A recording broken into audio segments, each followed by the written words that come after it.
Je suis tombée dedans, je l'ai lu très très vite, tellement que le livre est bon, on s'arrête plus de le lire.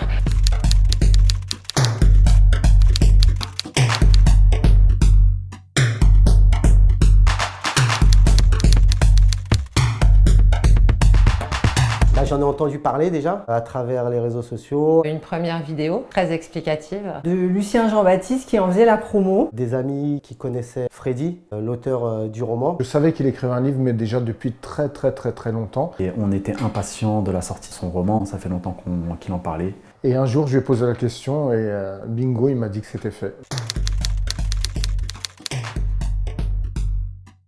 Au début, j'étais pas super motivée pour le lire. J'avais peur que ça soit une histoire de banlieue habituelle, on va dire. C'est le synopsis qui était un petit peu l'histoire de ce qu'on a pu vivre nous, ce qu'on a vu dans notre enfance. L'évolution des jeunes dans les quartiers populaires, ça résonne et ça parle. Vu qu'on a grandi en cité, on s'identifie au personnage. J'ai toujours su que Freddy, c'est quelqu'un qui a un certain niveau scolaire. J'avais cette curiosité de voir ce qu'il pouvait donner et franchement, pas mal. Je me suis dit, c'est un bon oeillois, on est de la même génération. Apparemment, il n'a pas trouvé de maison d'édition, donc en plus, il s'auto-édite, faut l'aider.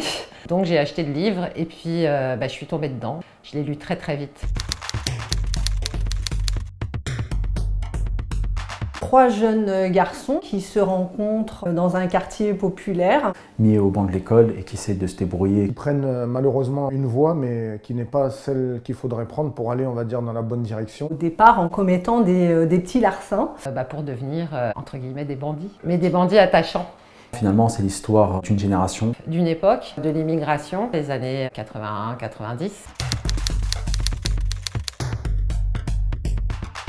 Alors tout, de près ou de loin, on s'identifie au personnage. Peu importe la situation familiale ou sociale dans laquelle on a pu évoluer, on s'y retrouve à un moment. L'histoire de cette amitié que l'on voit très rarement dans ce milieu. Carrément tout. Les personnages, la manière dont il est écrit, l'époque, il n'y a rien qui m'a déplu en fait. On plonge vraiment dans le livre, on le mange vraiment comme une série. On veut toujours l'épisode d'après, l'épisode d'après. Le passage où David subit une agression de par son origine, c'est pas le passage en lui-même qui m'a déplu, mais c'est quand même assez triste et douloureux. Peut-être éventuellement en Afrique, même si ça apporte aussi au personnage dans son itinéraire bis, justement. Il est essentiel. Une jeune fille qui n'a rien demandé à personne, qui se fait happer entre guillemets par l'amour, mais au final, qui n'aura pas pu en bénéficier. C'est un peu triste. C'est plus le livre en lui-même qui m'a perturbée. Même s'il se passe des choses horribles, c'est l'histoire, on va dire. Il n'y a rien qui m'a déplu dans ce livre, vraiment. Sauf la fin, elle nous laisse un petit goût de... on veut la suite.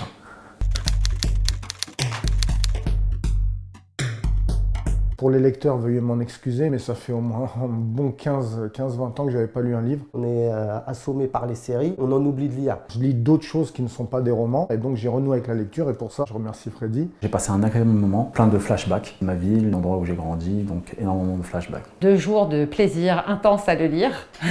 Et en même temps, il pousse quand même à la réflexion. Il nous permet de nous questionner sur le rôle de la société dans les quartiers populaires.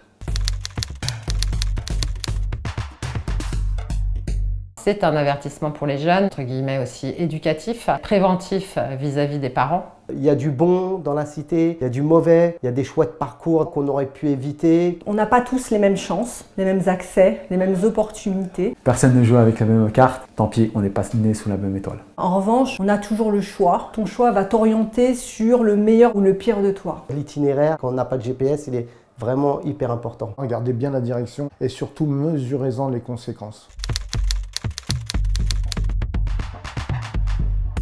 Ouais, j'en ai connu, j'en ai reconnu. Oui, j'ai supposé être certains personnages ou deviner certains endroits. Sûr, j'en connais un, le passage avec la tchouk-tchouka. Je lui ai dit répète, et il m'a répété l'histoire et c'est exactement cette histoire-là. On connaissait plus ou moins ce qu'ils faisaient. On n'en parlait pas trop, on posait pas de questions. On les voyait comme des personnages de films. Ça nous faisait rêver en même temps. Ouais, bien sûr, on sait très bien que c'est un roman fiction, mais des fois assez proche du réel.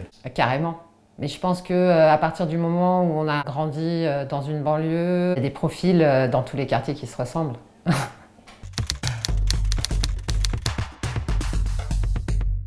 Je vais te surprendre, c'est Madame Teresa, parce qu'on a tous connu une Madame Teresa dans notre enfance. Ça dépend des moments. Des fois, je me suis sentie très proche de la maman d'Issa, des 3 garçons, même si je suis une femme. On va dire des passages qui m'ont rappelé aussi moi quand j'étais jeune. Quand on est parent et qu'on lit un livre comme celui-ci, très franchement, on peut qu'être proche des parents, de ce qu'ils ont vécu et de la difficulté, notamment du père sur certains moments. C'est de Mohamed, parce qu'il a un côté qui est vraiment touchant. Il a une grande bonté, beaucoup de respect et des valeurs. Et d'un autre côté, il y a son côté sombre où il veut réussir par n'importe quel moyen. J'ai apprécié le personnage d'Issa. Il est touchant, il est attachant, il est doté d'une certaine sensibilité. Par exemple, avec Madame Teresa, ça a été le premier à s'intéresser à cette personne. Une lecture très fluide. Facile à lire. C'est pas péjoratif, c'est dans le sens où On rentre dans le vif du sujet. On se projette vraiment. immergé au cœur de l'histoire. Transparent, sans langue de bois. Langage soutenu, il y a de l'argot. C'était un plaisir, je l'ai lu d'une traite. Accessible à tous. Même les gens qui n'aiment pas trop lire, une fois qu'ils commenceront le bouquin, ils s'accrocheront, ils seront obligés tellement qu'ils seront pris dans l'histoire. Assez réaliste. Je le mettrais, tiens, dans le documentaire. Social, culturel. Dans le polar. Un roman sociétal. Il y a quand même pas mal de faits sociologiques qui pourraient servir à des études, très franchement. À mes sœurs, elles ont côtoyé Fleming, forcément, on y a grandi ensemble. À tout le monde. Peu importe la catégorie, la classe sociale à laquelle on peut appartenir. Ça peut apporter un éclairage à des gens qui ne connaissent pas. L'auteur donc du livre, il sait de quoi il parle. Comment on peut partir d'un point A où on a un enfant et arriver à un point B où on finit dans le banditisme. Ça sent le vécu en fait. Ça peut passionner aussi des personnes âgées, des plus jeunes, d'où qu'ils viennent. On peut tous apprécier ce livre. Aux éducateurs et aussi aux élus, qui sont les premiers acteurs de nos villes.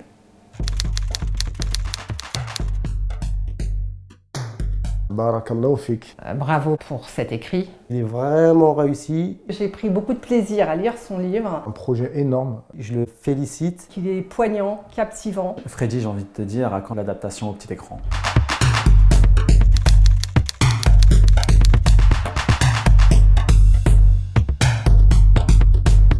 Ça peut aussi les aider à comprendre, au lieu de regarder BFM ou d'autres trucs à la télé, ça peut aussi les aider à comprendre ce qui se passe.